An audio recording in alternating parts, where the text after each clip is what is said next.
Les amis, dans une récente allocution, Donald Trump a exigé une résolution rapide de la guerre en Ukraine. Il menace d'imposer de lourdes sanctions contre la Russie si aucun accord n'est trouvé. Fidèle à son style, il affirme qu'un tel conflit n'aurait jamais eu lieu sous son administration et se dit prêt à négocier directement avec Poutine pour parvenir à un accord.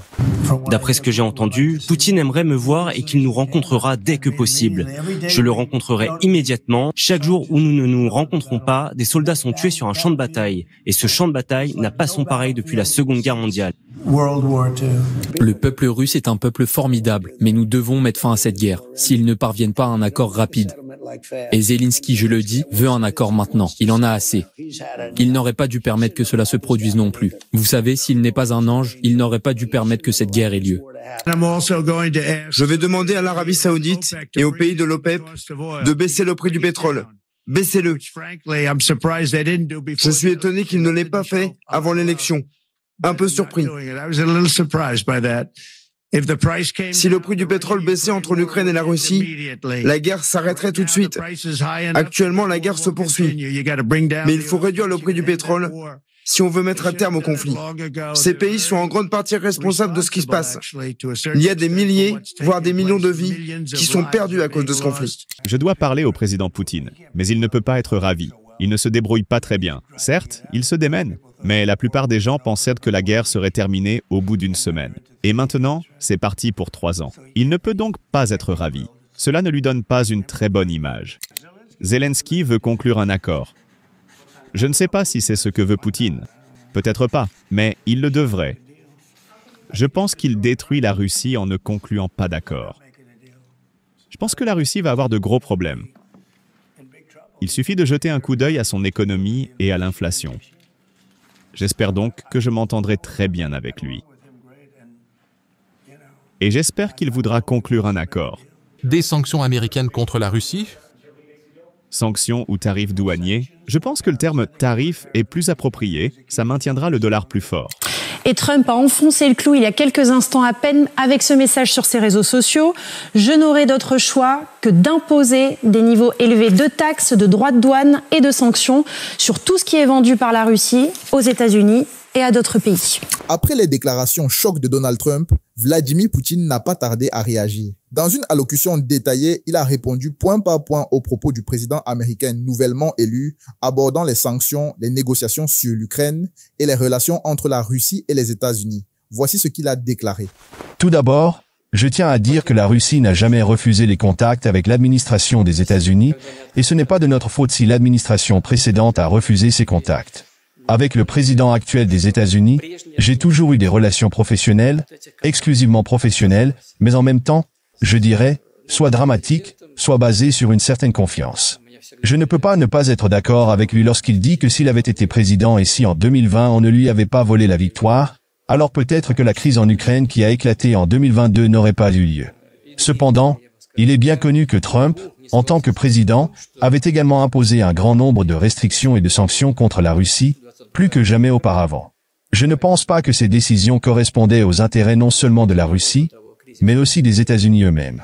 D'ailleurs, Biden a repris le flambeau en imposant encore plus de restrictions, et les résultats sont connus. De nombreuses décisions ont été préjudiciables à l'économie américaine elle-même. Par exemple, affaiblir la puissance du dollar. L'interdiction pour la Russie d'utiliser le dollar, alors que nous ne nous sommes jamais refusés à l'utiliser, a été imposée par l'administration précédente. À mon avis, cette décision cause un dommage très sérieux aux États-Unis eux-mêmes. Mais sans entrer dans les détails, je dirais simplement que nous voyons les déclarations du président actuel concernant sa volonté de travailler ensemble. Nous avons toujours été ouverts à cela.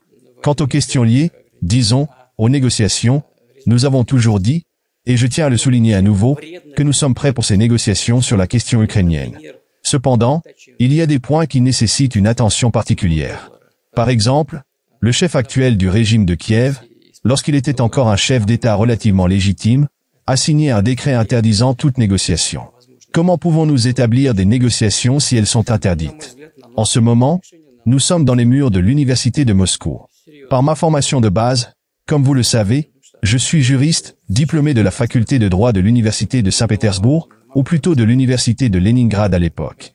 Je peux vous dire que si des négociations commencent dans le cadre du système juridique actuel, elles seront, techniquement parlant, illégitime. Cela signifie que les résultats de ces négociations pourraient également être déclarés illégitimes. Le régime actuel de Kiev reçoit volontiers des centaines de milliards de ses sponsors, excusez l'expression familière. Pour la simplicité des expressions populaires, comme on dit chez nous, ils dévorent avec plaisir ces centaines de milliards en échange de promesses, mais ils n'ont aucune hâte à suivre les instructions de leurs sponsors. Et nous savons qu'il y a de telles instructions. Ils ne se précipitent pas non plus pour annuler le décret interdisant les négociations. Mais je pense qu'en fin de compte, ceux qui financent tout cela devront les forcer à le faire, et je pense qu'ils n'auront pas d'autre choix que de le faire. Cependant, tant que ce décret n'est pas annulé, il est difficile de parler de la possibilité de commencer, et surtout de mener à bien, ces négociations de manière appropriée. Certes, on peut évoquer certaines prémices, mais parler de négociations sérieuses dans les conditions où la partie ukrainienne interdit de telles discussions est très compliqué. En général, avec l'administration actuelle, il pourrait y avoir de nombreux points de convergence pour rechercher des solutions sur les questions clés d'aujourd'hui, comme la stabilité stratégique ou les questions économiques. D'ailleurs, pourquoi pas? Nous sommes parmi les plus grands producteurs de pétrole au monde. Actuellement, les États-Unis occupent la première place, suivis de l'Arabie Saoudite et de la Russie.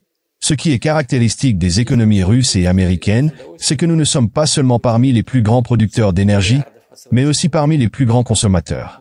Cela signifie que des prix trop élevés sont mauvais pour nos économies, car ils affectent la production de biens à l'intérieur du pays, tandis que des prix trop bas sont également nuisibles, car ils sapent les capacités d'investissement des entreprises énergétiques. Il y a donc des sujets à discuter.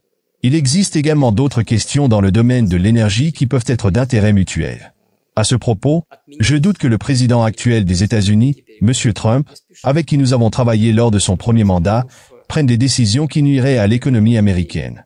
Même si nous entendons parler de la possibilité d'imposer de nouvelles sanctions contre la Russie, je doute que des décisions soient prises qui porteraient atteinte à l'économie américaine elle-même. C'est un homme non seulement intelligent, mais aussi pragmatique, et j'ai du mal à imaginer qu'il prenne des décisions qui nuiraient à son propre pays. Par conséquent, il est probablement préférable que nous nous rencontrions, en tenant compte des réalités d'aujourd'hui, pour discuter calmement de tous les domaines qui présentent un intérêt tant pour les États-Unis que pour la Russie. Nous sommes prêts, mais je le répète, cela dépend avant tout des décisions et des choix de l'administration américaine actuelle.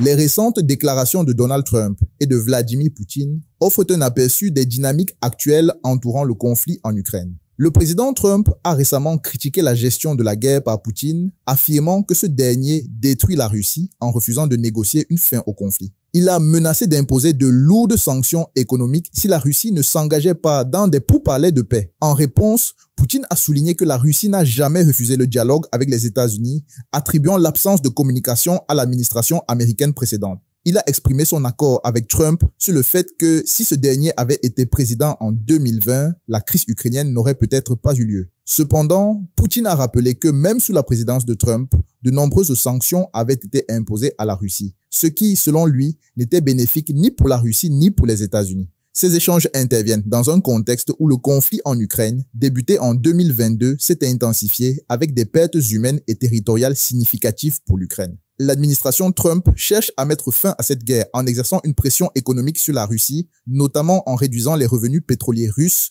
par une collaboration avec l'Arabie Saoudite et l'OPEP pour abaisser les prix mondiaux du pétrole. Parallèlement, le président ukrainien Volodymyr Zelensky insiste sur la nécessité de garanties de sécurité solides de la part des alliés occidentaux pour toute paix durable, soulignant que sans telles assurances, une nouvelle invasion russe est probable. En somme, les positions de Trump et de Poutine révèlent des approches divergentes, mais aussi des points de convergence potentiels. Alors que Trump privilégie une pression économique accrue pour forcer la Russie à la table des négociations, Poutine se dit ouvert au dialogue tout en critiquant les sanctions passées. L'évolution de ces interactions sera déterminante pour l'avenir du conflit en Ukraine et la stabilité géopolitique mondiale. Que pensez-vous de ces propos? Dites-le moi dans les commentaires, je suis curieux de savoir quel est votre avis. N'oubliez bien sûr pas de liker cette vidéo et de vous abonner pour ne manquer aucune de mes prochaines publications. On se donne rendez-vous à la prochaine vidéo. D'ici là, portez-vous bien. Bye.